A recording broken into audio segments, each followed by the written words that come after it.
Hello guys! Hello Cancer! Welcome dito sa aking channel. Kapalaran 888 Cancer. Alamin natin kung anong messages, vibration, gabay energy para sa lahat. In general.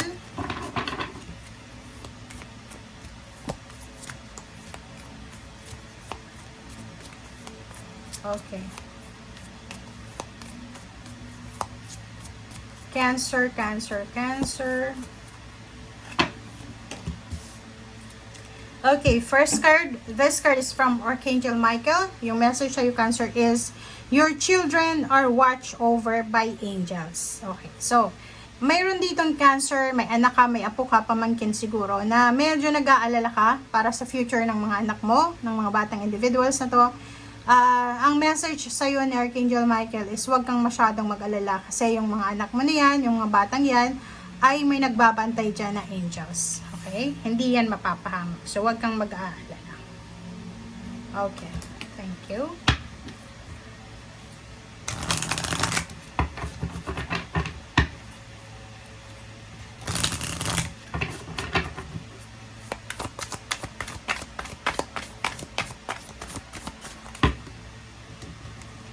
Okay. So, next card is number 5. Cancer, change direction with ease. Okay. So, etong barahan na to, nagsasabi sa Cancer na this is a time for change. Diba? Oras na ito para sa pagbabago. Okay? So, dito sinasabi na kailangan mong i-reconsider kung ano yung mga gusto mo sa buhay. Sinasabi dito na marami kang plano na siguro kailangan baguhin. Okay? Kung hindi nangyayari kung yung mga bagay-bagay na gusto mo, wag kang masyadong magpanik, mag-alala. And yun, halimbawa, yung iba, 'di ba, na direction, change of direction, minsan redirection yan eh. Yung hinihintay natin hindi dumarating, tapos yung dumating iba, ibig sabihin, nilalagay tayo ng Panginoon sa tamang direction. Okay? Kasi hindi lahat ng gusto natin, makukuha natin. Okay?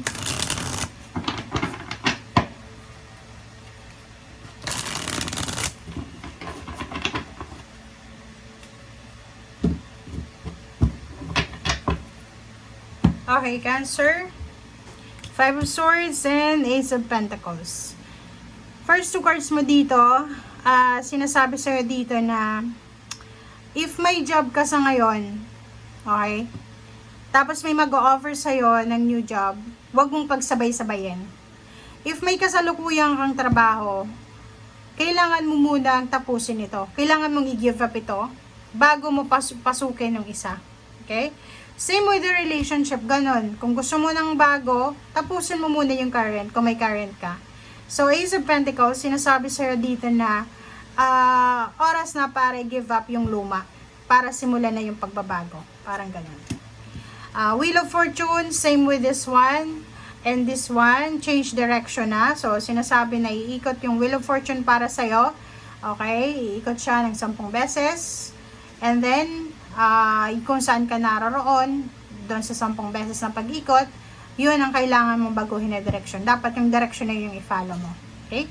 So, yun. So, nakikita ko sir dito, Cancer, na binibigyan ka ng Panginoon ng pagkakataon na mabago yung direction mo.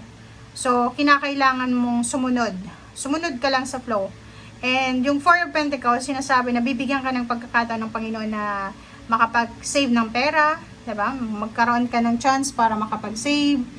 Magkakaroon ka ng chance para mabalanse mo yung salapi. Parang ganon.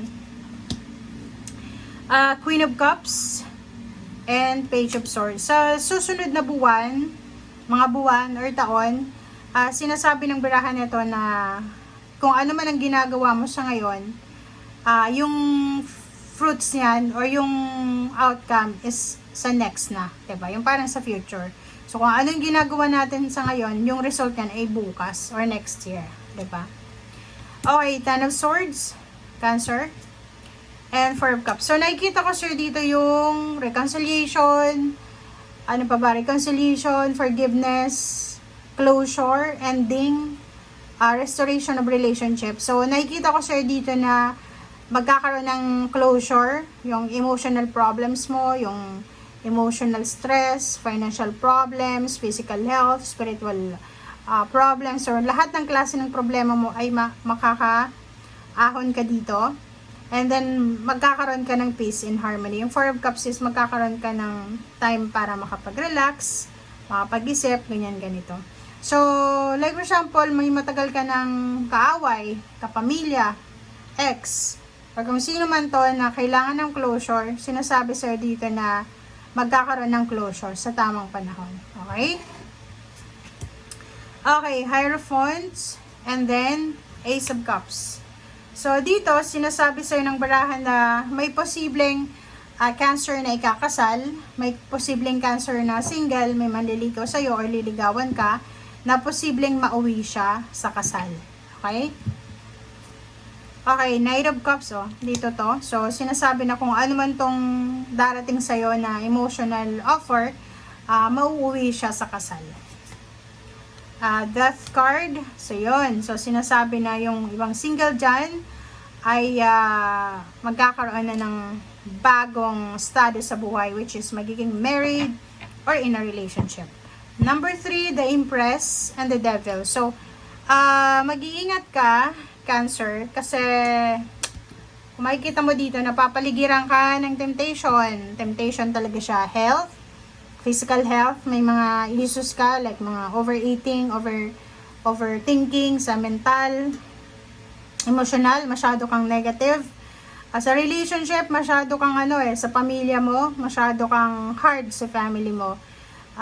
Kinakailangan mo, Cancer, ng baguhin yung mindset mo. Siguro, yung iba sa inyo, hindi masyadong nagkikare sa kanilang parents, sa kanilang siblings, or nakafocus lang sila sa immediate family, like sa asawa, sa anak. Dito sinasabi sa'yo na kailangan mong baguhin din kung ano yung mindset mo sa ngayon. Kasi minsan, kailangan din natin yung kapatid natin, yung anak natin, yung magulang natin. Hindi lang anak at asawa, yung pamilya mo. Okay? And number 3, it's balance, right direction. So, may maiisip kang pwedeng bagong pagkakitaan, bagong source of income, bagong mga pagbabago to eh.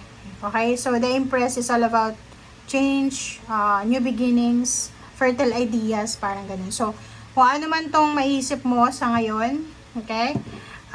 Kinakailangan mong magdesisyon. Nandito yung Judgment, sinasabi na kailangan mong mag-decide, kailangan mong maging matalino sa pagdedesisyon kasi pwede kang magsisi sa bandang huli. And yun, kung may nagbabalak sa inyo na mag-travel, lumipat ng bahay, magtrabaho sa ibang lugar, sa malayong lugar, go for it. Kasi yun na nga sinasabi sa'yo dito, it's time for a change. Okay? Hindi ka naman puno na itinanim na mag-i-stay ka lang sa isang lugar. Thank you guys. Bye!